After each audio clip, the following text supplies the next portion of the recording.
You're listening to the Night Demon Network. Go to nightdemon.net/subscriber to unlock more exclusive content.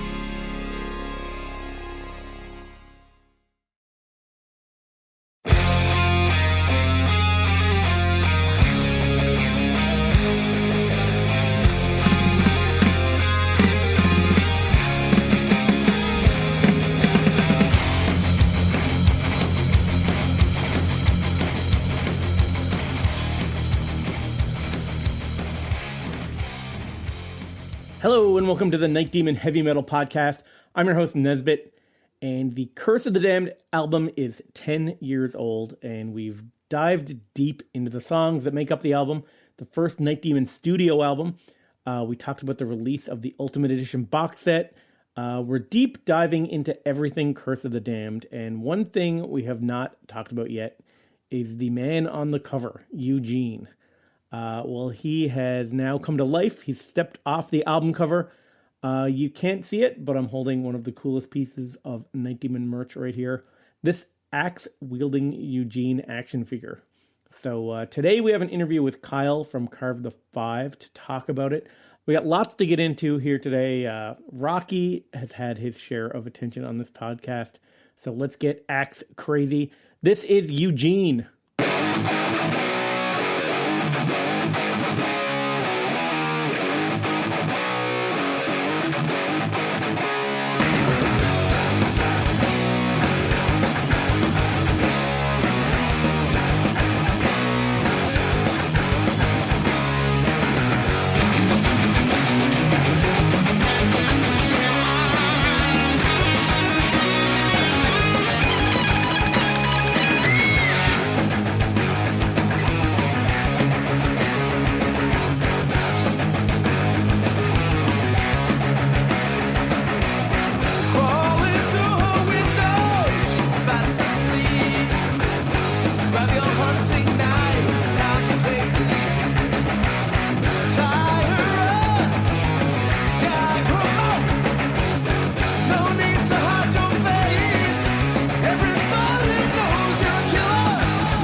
Axe-Wielding Eugene, our action figure. What the hell? What is going on here? Have we taken things too far? Is this just fucking crazy? I don't know. Yeah, look, we love film. We love toys. We love good books and literature. We like comic books. We like all kinds of shit. We like swords. We like axes, knives. I don't know. It's just one of those things, right? There's action figures already out there by bands that we love, so why couldn't we have our own, right? It's something that we've been wanting to get into, and with this band, as you guys have realized, when we have a crazy idea, we do our best to execute it. There's so many things that we don't talk about that we've tried that didn't get off the ground, but the ones that do, you guys hear about. And you have to just throw stuff at the wall sometimes and see what sticks. And thankfully, the action figure is something that stuck. And there's a lot more in the way of that coming up. I'll just spoil it. We've designed the R&D is complete for action figures for everybody from all of the Night Demon album covers. We're just kind of looking for the right time to manufacture and release that. It's not cheap, and it's a lot of work, but hopefully, we'll be doing more box sets too for the other albums, and we can kind of, pair things up that way. But just coming out with this right out of the gate, it's kind of funny that most people would think it would be Rocky, right? Rocky would be the first action figure. But in this case, with the anniversary of Curse, Eugene is getting a lot of love in 2025. I think a lot of people never knew his name. And understandably, he's never been a live character on stage. and we didn't stay consistent from album to album, I suppose, like an Eddie from Iron Maiden, type of thing. But it's cool because we have different characters and they each deserve their own time to shine, right? So, but even coming up with the name Eugene, I just remember even with Rocky, like we didn't want our mascots or we didn't want them to have like super badass names. I think Rocky was actually, his first name was Carl. Like we just wanted like just plain names that would be unassuming, right? And Eugene, I don't know how we came up with that, but now looking back, I will just give a quick story. Traditionally, I was never a big Pink Floyd fan. I found myself really liking them a whole lot more later in life, the more that I get into it. But I don't know. I just think like growing up out of the 70s bands, I don't know, it was the logo or just the name. It never hit me like a Sabbath or something, so I gravitated more towards that. But yeah, I worked at Guitar Center, and there was a Pink Floyd Live at Pompeii VHS that always used to play in the background, and I actually liked it a lot. But I think they had a song, Careful with That Axe, Eugene, and I think maybe that stuck with me subliminally, like many things do. And I think that's maybe how he was wielding an axe and he got that name. I don't know. But so more props to Pink Floyd. And yes, we have a fucking action figure. What the hell is going on?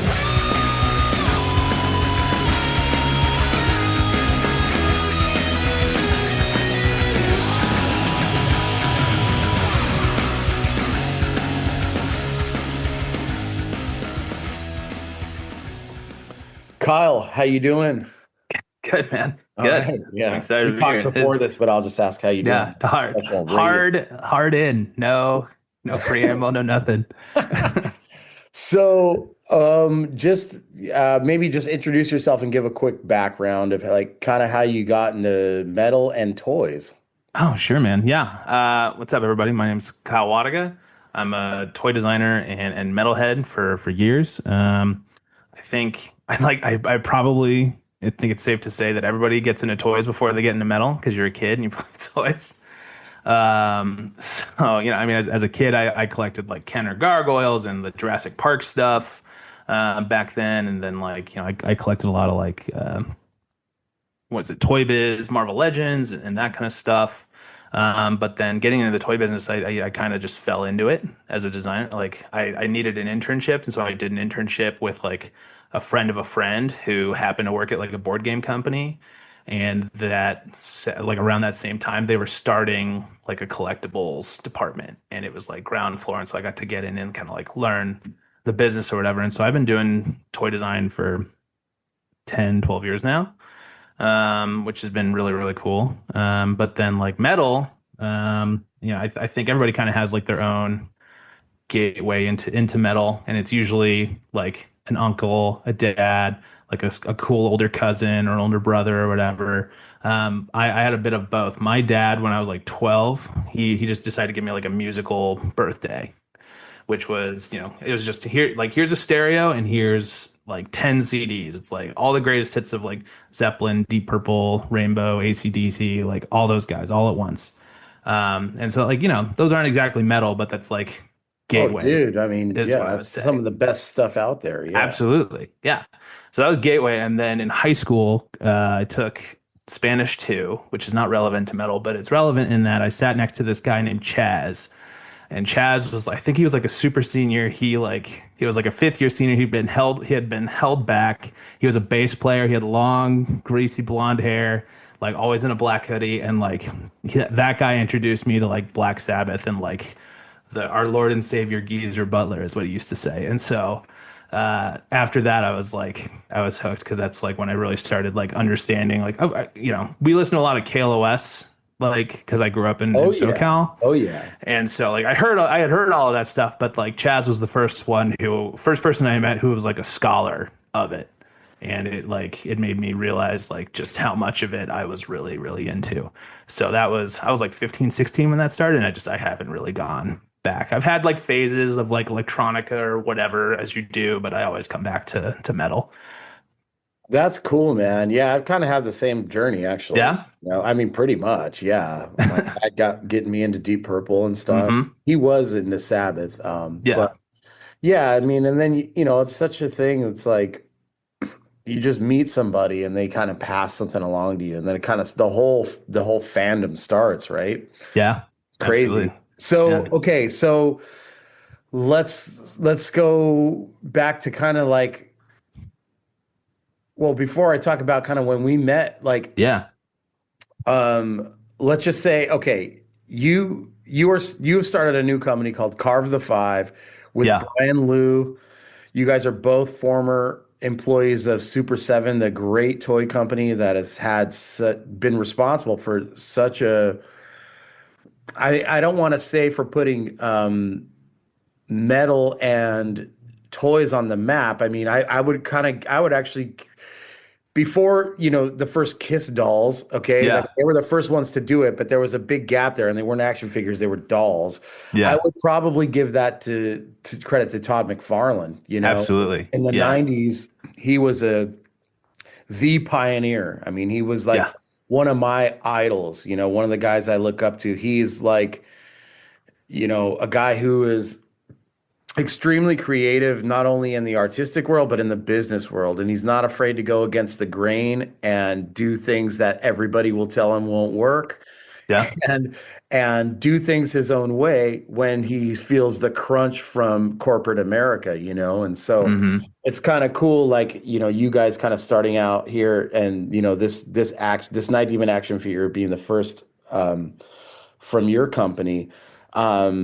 But so you guys both work for Super Seven. Brian's not here with us, but Brian is has very old school metal roots. I Oh believe yeah. he was the first guy to run the Megadeth fan club. I think he took the first known photo of Metallica with Cliff and Dave in the lineup, Hmm. or Hmm. one of them. At the barn at their El Cerrito house. He compiled a book together with Harold O, called Murder in the Front Row. Just a lot of photography from the early Bay Area metal scene. Yeah. And yeah, and he was working at Super Seven for a long time as, kind of a licensing guy, right? Getting all these bands to do this stuff, and getting Super Seven to like take a chance on certain things that they probably, like a Yeah. Paul Bailoff action figure, right? Right. Things Yeah. like that. And Um, he encouraged I didn't know him at the time, but him having the Super Seven having the metal licenses, which were a direct result of working with Bilu, like that's a reason that I took that job. Like I was between jobs and I was looking for something, and I interviewed with Super Seven like at Designer Con, and I was wearing a Ghost shirt. And Brian is a big Ghost fan, and he's like been with the band since like their inception, like in 2011, 2012. And I was talking to my then bosses or future bosses at the time, and I was like, "Oh, like you should do all this stuff." And they're like, "Oh, we're working on some metal stuff." I was like, "What?" And they're like, "Yeah, like Motorhead and all that." I was like, "Oh, that's so sick!" Like I was wearing a Ghost shirt. I was like, "You should make Ghost figures." And they kind of like looked at each other and like, we are. I was like, "Oh shit! Like, can I see it? Like, can I look at it?" And like, yeah, yeah. And they pulled it up on their phone, and like without even thinking, I was like, "Well, that's wrong." And like, you got the hat. It looks right. stupid, and like all this stuff. And they're like, okay, like thanks, nerd. Like, great. I was like, cool. I'm not getting that job. But then they hired me, and like one of the first things I did was like correct the things that I had called out in that Right. interview, which was pretty cool. So like it was, and then when I went to the office, I met Brian. I was like, holy shit, this guy is like an absolute legend. He knows everybody, and like he's in all the same stuff that I am. And it was just like this whole like it was incredible to me to like be at a desk next to a legend like Bilu, you know? Totally. And it's like it's crazy to like think that people like us can get a job working with stuff like this. Do you know what I Yeah, mean? Like yeah, it's it's like that's yeah, actually you actually going to get paid to do something like that, and Uh, people are going to buy this stuff, I mean, yeah. it's wild. But at the same time, like, you also need to realize, and this is, not something I take for granted at all. Like all that stuff can end at any time, as we know. And so, it's, you got to find those your own opportunities. And so I think, you and I talking and hanging out and working on this thing is like a testament to, Right. make the opportunities that you see in the I world, think that's a lesson to anybody who works for somebody. Yeah. You know what I mean? There a Yeah. lot You of tell me times. that all the time. Well, yeah, but I mean, it's just true. Like I've I've been self-employed for 12 years. Yeah. Prior to that, I had been, an executive at companies working my way from the bottom. But at that point, even then, like I was still Yeah. getting the crunch and getting the whole speech. A lot of people these days like to say to their employees, or even like middle or upper management, like treat this business like it's your own, but it's not. It's Yeah. yours. You know what I Yeah. mean? So so you always got to kind of have your eye on the periphery of, what you're really good at and passionate about, and just here and there try, you know, unless you're extremely happy where you're working, Yeah. which even still, I mean, there's no guarantees in life. The only guarantee is kind of in yourself, right? We're we're always going to have ourselves. So we Yeah. got to take care of ourselves, right? You know? Yeah, and we talked about my dad earlier, but like one of the best pieces of advice he ever gave me, because he has the entrepreneurial spirit, kind of like we do. The one best things he ever said to me was, you will never regret betting on yourself. Absolutely, man. Absolutely. So Whether that's education or health yeah, or whatever. absolutely. Um, so yeah, so okay, so I met Brian. I can't Yeah. remember how long ago, but I met him in San Francisco at a Night Demon show. Hmm. We hit it off, and our relationship kind of blossomed from there. And I went up to San Francisco for the premiere of Murder in the Front Row, which was amazing. Uh, Yeah. I sat next to Ray Burton, Cliff Burton's dad, while he was alive. Amazing. That's Yeah, so cool. it was amazing, man. It was amazing. But we kept in contact. We became friends, and I was also friends with Ian Christie, the publisher who released the book. Hmm. Hmm. Um, and so I met you in 2023, Yeah. March 18th. You looked up the date. Yeah. Well, no, I didn't look at it. I just remember it because our album came out on the 17th. So Right. Yeah. actually, It was wait, right. It was like I met you on the 17th. It was St. Patty's Day. it was. It Yeah. It was was in, that show at the Roxy. no, Or not the whiskey. Roxy, the whiskey. Thank you. Yeah, Hollywood, California at the Whiskey. Yeah. You came up to me after the show. I was at our merch table, and you introduced yourself, and you said you work for Super 7. And I said, man, I've always wanted to do action figures. And you're Yeah. like, that's a great idea. And at that point, I only had that courage because Belu was texting me at that show. I was like, oh yeah, I'm at the whiskey watching, Satan or whatever. He was like, oh, my buddy Jarvis is there. You should go say hi. Like if he hadn't said that, I don't think I would have done anything. okay, wow, it's good to Yeah. know that. Yeah. But yeah, so we started talking, and then, you told me that you were, in the design department there. And I, at that point, hit up Brian Liu and said, hey, I met Kyle, this and that. Like, what do you think about doing a 19 action figure? And, he basically told me the truth, the hard truth of like, we're not a big enough band on the scale. I mean, they're doing stuff by Metallica, Slayer, Ghost, as you mentioned. And We chased Metallica for years. It never happened. Okay. We did basically every other band except for Metallica because, the truth is some people just don't need the money. right. But they ended up doing it. Did they? Well, the Cliff Burton action figures. Yeah, Right? Cliff Burton, but that's through his family. That's not through Okay. Metallica. Okay, interesting. And that only happened again because Belu knows the family because That's Belu, interesting went to high because- school with Cliff or whatever. Wow, I never realized that because Metallica did stuff with like the Rock and Bones or whatever, or they did McFarlane stuff back in the day. Yeah. Somebody has released the devil character on the Jump in the Fire. Yeah, I think it was Mezco did like a big vinyl of the Jump of the Fire Demon. Which is funny because that's not even original art of I theirs. know. That's also, it's funny how many things are stolen, like Yeah. the Danzig Skull, the Crimson Ghost, like all this stuff, and then when somebody bootlegs that, these bands put copyright on it. All And it's over like, it. well, Yeah. hang on a sec. But anyway, so That's a whole separate episode of the right, right, podcast right, there. right, right. But so anyway, we met. I talked to Brian. He told me that, and yeah, understandably so. I went back to you and I said, "Listen, I'm not going to let this stand in our way." Yeah. With Night Demon, we've had so many doors slammed in our face, and that's just how the journey goes, right? And Yeah. it's never stopped us from doing our own thing. So that's when you and I got together. I would say it was in later 23 when we got Yeah. It was together. probably like July or August, Yeah. maybe. Yeah. And I just said, look, here's the deal. Here's what we want to do, and just basically a whole line of action figures of each character of the album. So we got Rocky from the EP, Eugene from Mm-hmm. Curse of the Damned, Rocky from Darkness Remains, and Johnny from Outsider. And so we just got started. And I just said, you know what? I'm just going to fund this myself. We were looking at the cost and going, wow, this is expensive. Yeah. Like this is Yeah. insane, right? But it's like, okay, what's the commitment we want to make to this? Like, Yeah. can we do this? Can we pull this off? And the answer is, yeah, we can. Like let's just try. Let's try. So I remember how excited you were about it, and I, at the time, was still working there or whatever.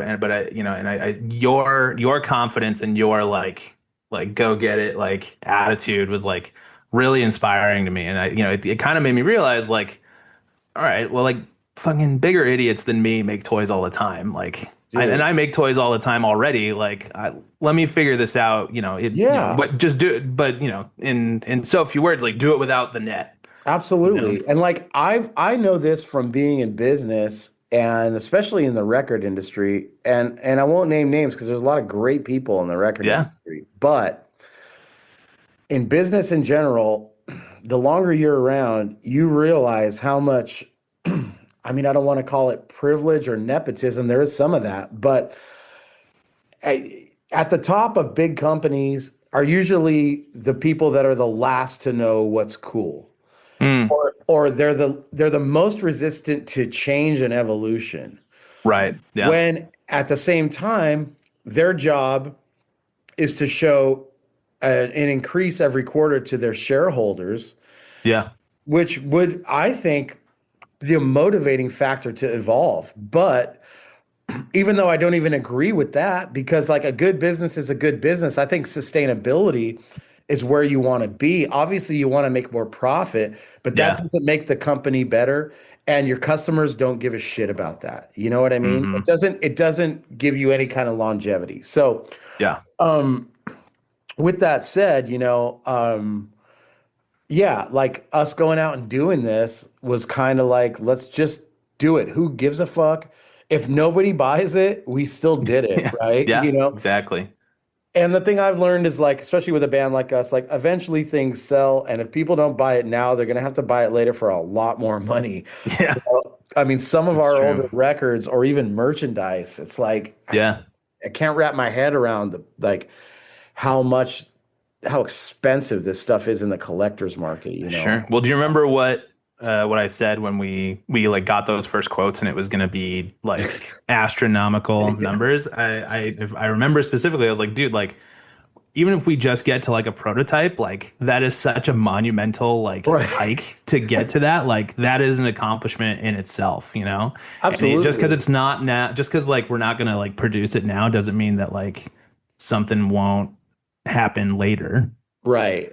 And that's kind of what did happen. So why don't you just kind of, I guess, briefly explain the process of like how we started this whole thing and like, where you kind of went with it and like how you were able to how you were able to from the ground up look at these album covers and design these figures. Sure. Yeah. So I mean, you and I talked a lot in that time about what you wanted, and you have this pantheon of characters like Rocky, Eugene, the Johnny, the Outsider, and they lent themselves to toyetic designs already, it was very easy to translate those, especially because you and I talked about like who your who your fans are, and therefore your customers. And you were very adamant, and I agree with you that these are slightly older, like GI Joe adjacent, like kind of vintage toy collector guys, which is perfect for like that kind of vintage style Kenner 3.75 figure. So like all of that kind of lined up really, really easily. And so we kind of I just started working. So I started doing the concept art. I did a few rounds of that, and I got you approved that, obviously. And then it was actually one of the best projects I've ever done, because you were just like a phone call away from approvals of like, yeah, that's good. Next. Like, there's not a lot of back and forth of like, oh, well, should he have a mustache or not? Like it was very like, nope, that's great. Let's what's the next thing? So it was very rapid fire. And then we got the sculptor involved, very rad person named Tessa, and they sculpted the figures, which were great. And it went pretty smoothly as well too. I think you had like a couple of changes maybe on like Rocky's face, and like the how Eugene held the axe or something. She had put fangs on him.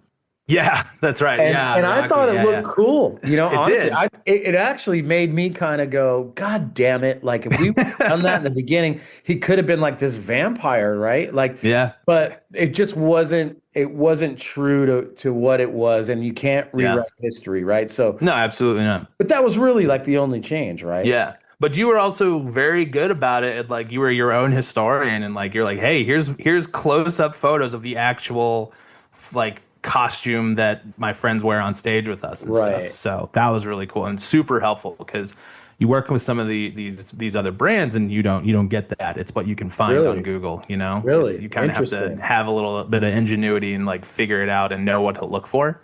So it's very cool to work with somebody who's like so like excited and passionate about it. And then, we get the sculpts finalized, and then explain that really quick. Explain that. Yeah. So sure. So she or they do the sculpture in digital format in ZBrush, and they give us turnarounds so we can see it from every angle. And once we approve that, then they give us files, which are all kind of like imagine like a JPEG, but it's in 3D, so you can use that to print out your files at a 3D printer or overseas or wherever, like at a factory. So pretty simple in that it functions just like if you're going to hit Command P, you need a certain kind of file to print it out. Right. So we have all those files, and then we started shopping around to factories, and that's when the quotes started getting really high. Yeah. And I being on the design side, I'm free and not happy, but I'm transparent about my own weaknesses, and I was very upfront with you about this too. Of like, I don't really know a ton of like factory negotiation stuff. I can like make it good, but like costing and like shipping and like all that stuff like is not really my forte. And you were like, oh, I got that. I do that all the time. So it was like it was a good like you and I were like a good like where we like had this one like team that could kind of work together to like make this happen. Yeah, and like I've always find that like God, there's so much shit that I don't know how to do. Sure. And you kind of got to weigh out, okay, is this a skill that if I learn, it's going to help me in everyday life? Or is this a skill that if I learn, it's going to take a shitload of my time, and it's not something that I really want to do, that I'm probably better off just delegating and paying a professional that really loves doing this, right? Yeah. But when you're in a situation like this, where you have to go to China to manufacture something, and I was out there, last a year ago, and just kind of feeling out like what this is really like out there, and going, we could easily work with these people. It's not anything like we hear stateside about what the culture is over there. It's completely the opposite. Yeah. And they're extremely professional. And so it's kind of like one step in front of the other, right? Let's check out some factories. Let's see what they do. Let's give them examples. It's funny because every time I make a payment to them, we use a third party brokering system, which kind of protects both parties. It more so protects us. on guarantees of shipment and product. It's funny though, is that there's no reference photo of this because it's like our first project. So the reference photo is a is a action figure of the Iron Maiden Eddie Killer's action figure with and he's got the axe too. So it's like it's pretty funny because every time I see that, they're like, oh, you just spent X thousands of dollars. And I go, oh shit, did I order a bunch of Iron Maiden action figures? Like, I hope not. Right? It's your own figure. Don't worry. Right. No, I know. But I just thought that was fucking cool, But anyway, so the molds, we're talking about the molds. So what happens? So in the factories, they get the 3D renderings, right? So then they have to make a mold, which you actually pour the plastic in, and that's how the action figures are actually produced, right? Exactly. But it's a little bit, it doesn't just like, you can't print out molds. Basically, they have to like CNC into like a block of steel for like injection molding, because there's an enormous amount of pressure to shoot molten plastic into a mold. And it has to have, it has to be steel because it has to be like a certain amount of like pressure that it can like withstand from the like, there's a whole lot of like liquid physics and all that stuff that I don't really understand. But that's what you were talking about, where like they're absolute professionals and they know this stuff in and out. Like I don't need to know that stuff because they know it like the back of their hand, Right. That's why you go to those manufacturers overseas. Right. Yeah, that's interesting. So, so the molds are made, and I remember when we got photos of the molds, and I was like, man, these things look like fucking beat up. They look like molds that were made like 100 years ago. Like, what are these things? What's this gonna look like? The outsides are always rough because they're not treated. It's not like stainless steel. Like there's like rust and stuff on the outside, but the cavity on the inside, as long as that's good, that's all that matters. And it's usually like, like minimum 100 pounds. Like they have to move them with like cranes, like you're pulling an engine out of a car. Crazy. It's like with the chains and stuff, like on the ceiling or whatever. Like it's crazy because I've been twice, and I've been to factories both times I went there, and it's wild, like to see it. It's really interesting. That is so awesome. But yeah, if you, I'll say to that photo, if you go look at the bold part, like it's good. But what is funny is that they put they like spray it with this like chemical. It's like a mold release. It's almost like hitting with like Pam or whatever, like if you're cooking to grease it up so the guy so the plastic comes out, it doesn't stick to the mold, but it's like this pretty deep burgundy bloodish red color, and so like it's this bloody looking Eugene in the like negative. yeah so from there they have the molds, and then so during this whole process, we're basically approving everything, even that. We're getting pictures of that. Donnie Phillips, our cover artist, designed all the card art. He did a great job. I forgot to mention him. He's incredible. Amazing work. He's incredible. But so we've got all these parts working together to try and get this done. It's a step-by-step process, obviously, and so we're in the process of making the molds. Trump tariffs are a threat. Sure. All kinds of things are going on, but we're like, I don't care. Let's fucking go. Like we're doing this. It felt like at the time when we got the factory that we're working with now, it had been like a year and some change of nothing happening. We were kind of bummed and not necessarily defeated, but just like we weren't ready for it. But I think it is worth mentioning because I think it is kind of like one of those like cosmic moments of alignments, And so you and last time I saw you in person was in December when you were opening for King Diamond with Overkill. And like about 2 weeks maybe, or a week or whatever before I saw you, a friend of mine, Pete, texted me. He's like, yo, dude, I'm at the King Diamond show. Like, you ever heard of this band called Night Demon? I was like, well, yeah. Like, I know him, and like, I worked on their action figure and stuff. And Pete is a great guy. He has his own bootleg toy company called Killer Bootlegs. works on Phantom Star Killer. For those in the toy industry who know their bootlegs or whatever. For those who don't, essentially, it's I don't mean to be crass because I think Pete's a very creative guy, but if you had to picture it, it's Skeletor's head on Darth Vader's body, and that's what his main character is. And it's great. It's really fun. It's a kick-ass character. I mean, you've seen the figure and stuff, right? But he was a fan, and it was cool.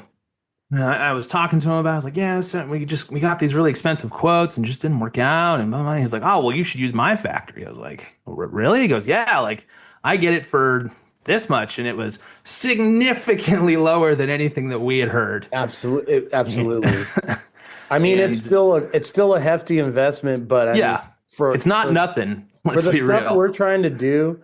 And the other, I mean, obviously we just kind of broke it out here saying it, but I mean, yeah, we do have the R&D done for the other action figures. So exactly, those are going to come out, right? So, I mean, and it's, I think they've been doing a great job, our partners overseas. And so like, depending on how these sales go, like, I mean, you and I have to talk about it, but like, I am totally confident that we could just start up another one. I mean, quick. I'm just fucking gonna do it if they sell or not, Yeah. I mean, so far so good. Actually, a lot better than I had hoped. But it's been great so far. The response, yeah, but yeah, so I mean, we're up and running. You've got the test figure sent to you, so it's kind of like making a record. They send you test pressings, right? So kind of.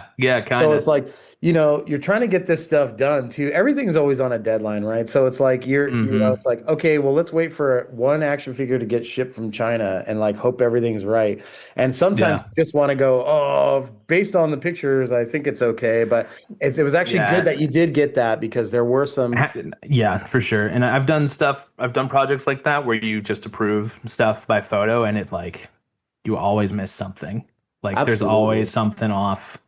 And it's like it's not the same like having it in your hand and 100%. Not to say that this one that I have here is perfect. I don't know what we're allowed to say, but this guy didn't come with his axe, which is like not great. No, they will. They will. But they are coming with the axe. I've been assured because I think Jarvis will tell you I have asked them 18,000 times. He's coming with the axe, right? Yeah.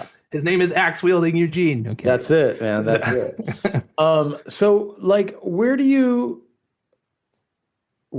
see that now that like you've been doing this for so long and you've worked for arguably the biggest company in the world, at the moment, like doing these kinds of music-centric toys, right? Yeah. Where do you see the toy market going? Has it peaked? Is it growing? Is it shrinking? Are kids still playing with toys, or is this a thing like where adults are just nostalgic and are going down this route?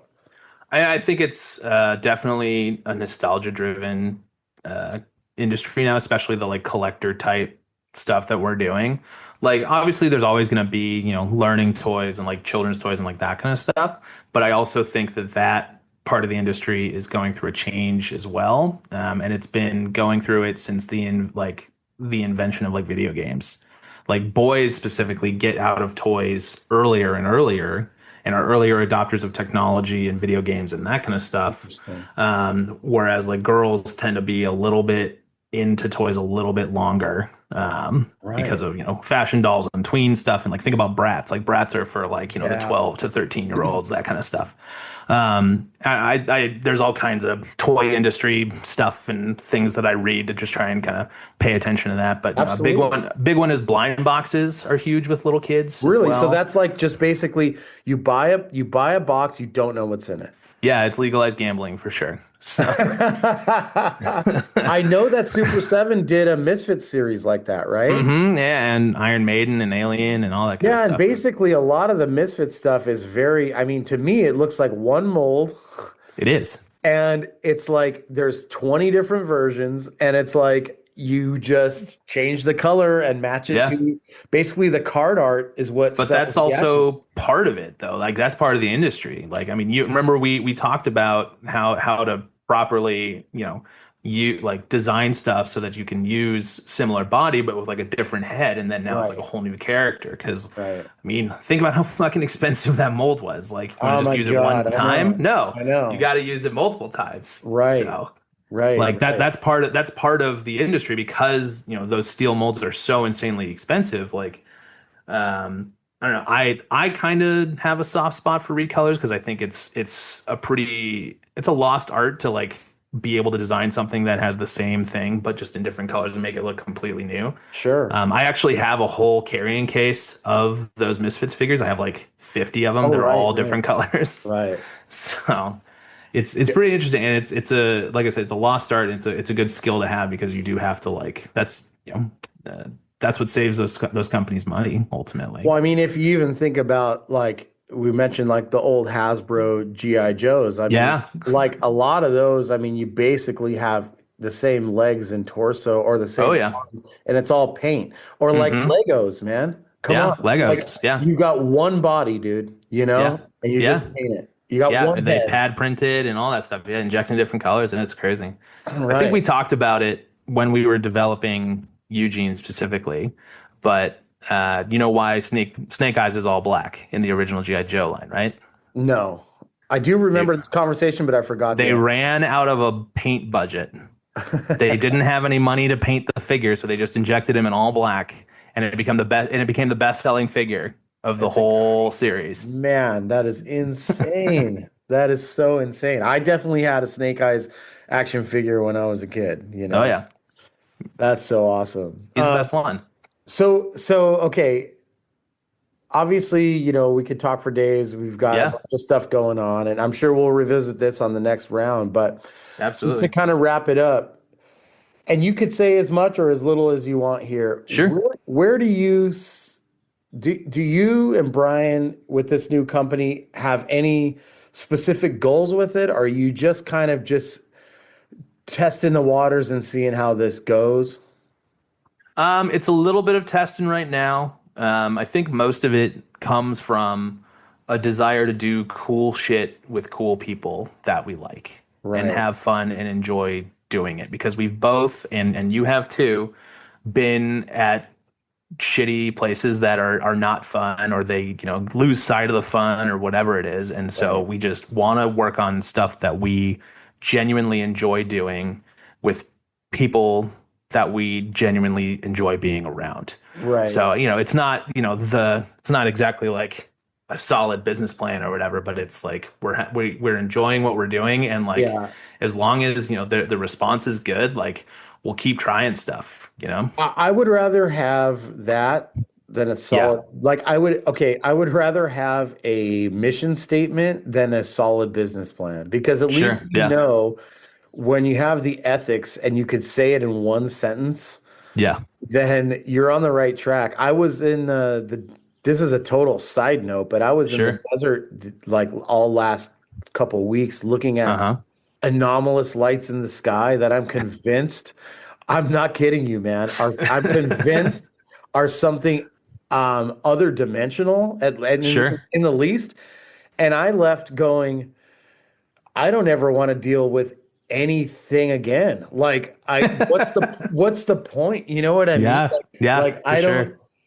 it sucks to come back to the regular world and deal with Yeah. just the bureaucracy of having to pay to live and the Yeah. illusion of Yeah. freedom.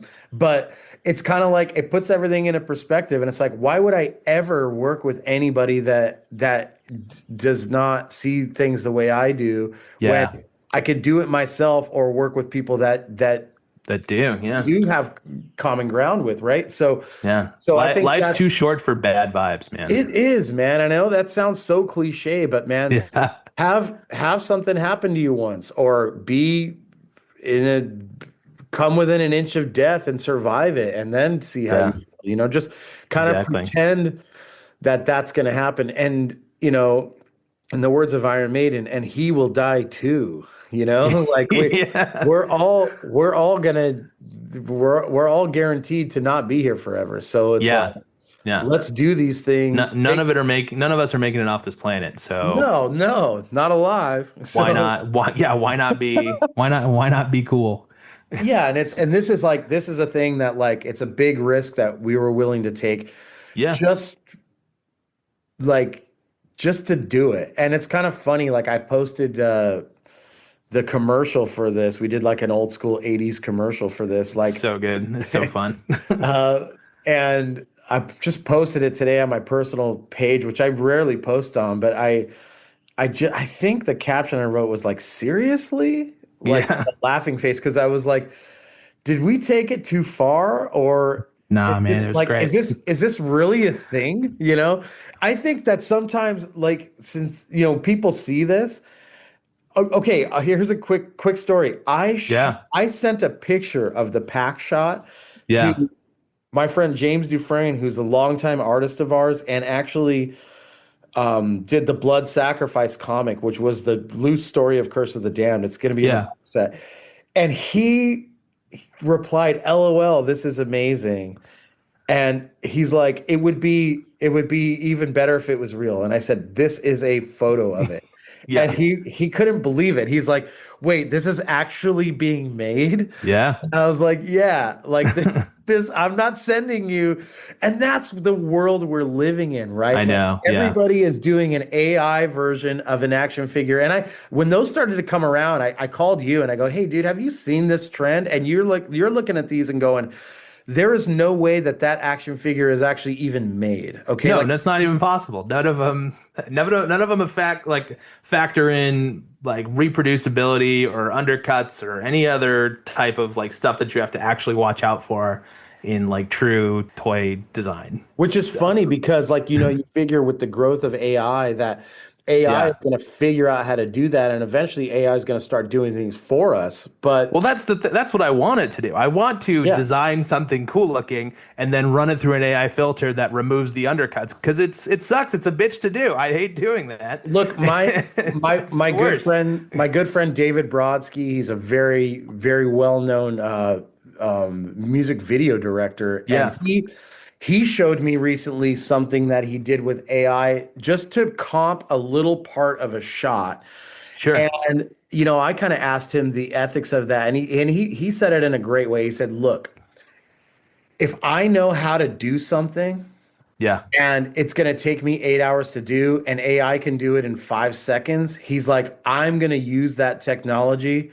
If it's something that I don't know how to do, and AI is just going to create all of this stuff for me, then I'm not going to do that. Yeah. It's not me doing something." Yeah, I struggle with it as well. I go back and forth about like the right use of it or whatever, but at the same time, like it's a struggle that people go through year after year. Like, remember the illustrators? None of us were around here for this, but when the illustrators were rioting because of the invention of the camera and photographs, Yep. whatever. Like, it's the same thing. Like, you have to master the technology before it masters you. Well, that's it for this week. And Axe-Wielding Eugene, you can pick one up now. Nightdemon.net for more info about that. In the subscriber section this week, I'm going to put up some images of the action figure, some like schematics from the design phase. It's kind of cool to see the plans that go into something like this on the planning stage. Of course, Eugene is featured on the cover of Curse of the Damned, which is having its 10th anniversary as we speak. CurseDamned.com for more information on all of that. Until next week, this is Nesbitt signing off.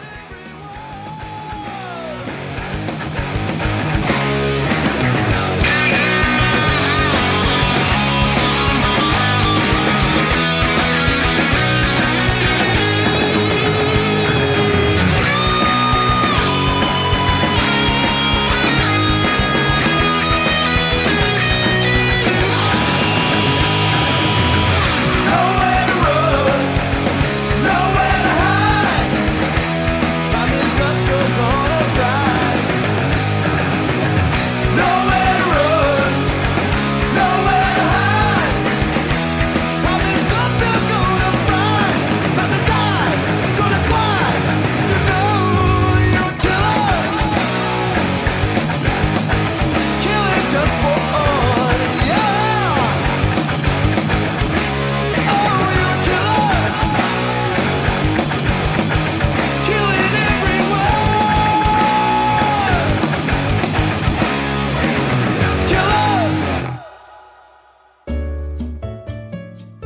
Thanks for listening to the Night Demon Heavy Metal Podcast. Head over to nightdemon.net, click on the subscriber tab, and sign up to access exclusive weekly bonus content. If you would like to donate to support the Night Demon Heavy Metal Podcast, you can do so through PayPal at paypal.me/nightdemonmetal. Additionally, if you have not already done so, please subscribe, like, rate, and review the show on iTunes or wherever you listen to podcasts.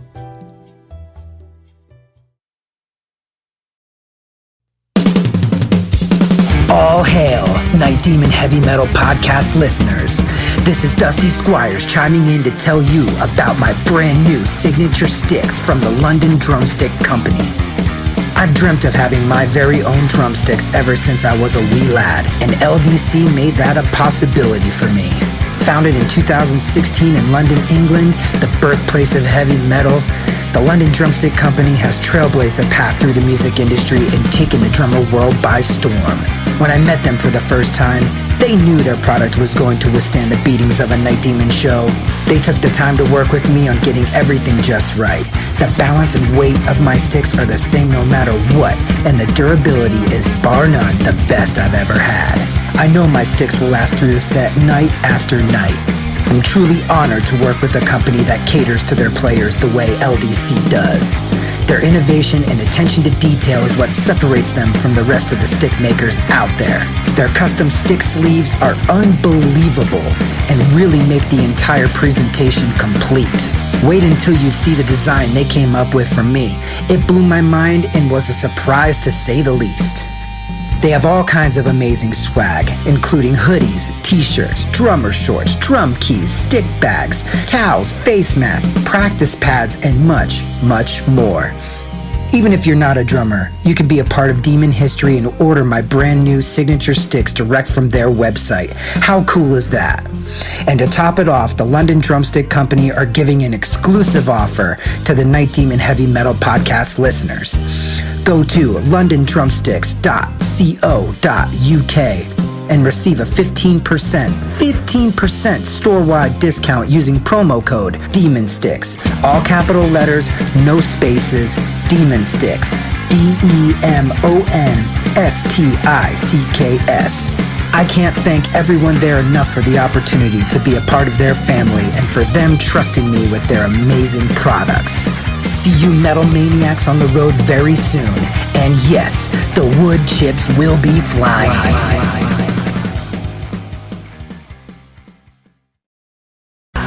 Greetings, boils and ghouls. This is your comrade, the Crypt Keeper here, reporting dead from the sanctuary of the strange. Tonight's macabre myth is a fright-filled feature, one overflowing with monsters, madness, and magic.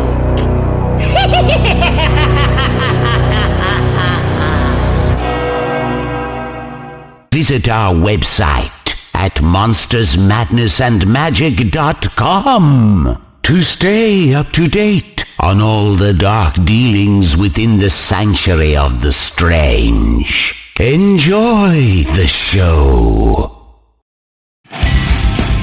Hey Metalheads, I'm Mark and I host the Metal Forge. Let me tell you about the show. The Metal Forge features the best underground metal from all over the world.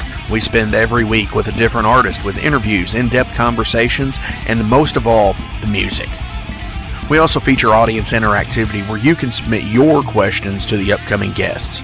New episodes are out every Friday at noon Eastern Time at metalforgeradio.com or wherever you listen to your podcasts.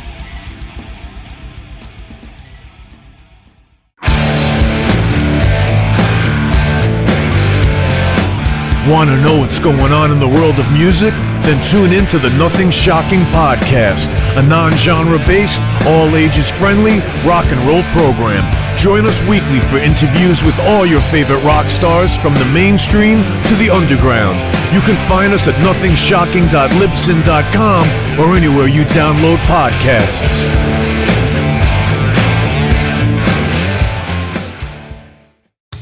Okay, metalheads, you've been complaining that there has not been a channel that plays all of the heavy metal videos from past, present, and future for years and years at this point. Well, that time is over. Heavy Metal Television is back. HeavyMetalTelevision.net is the website. Go there. You can see videos playing 24/7, 365, all the time, all the best from the old school, the new school, and everything in between. Check it out, HeavyMetalTelevision.net. It is where the metal is.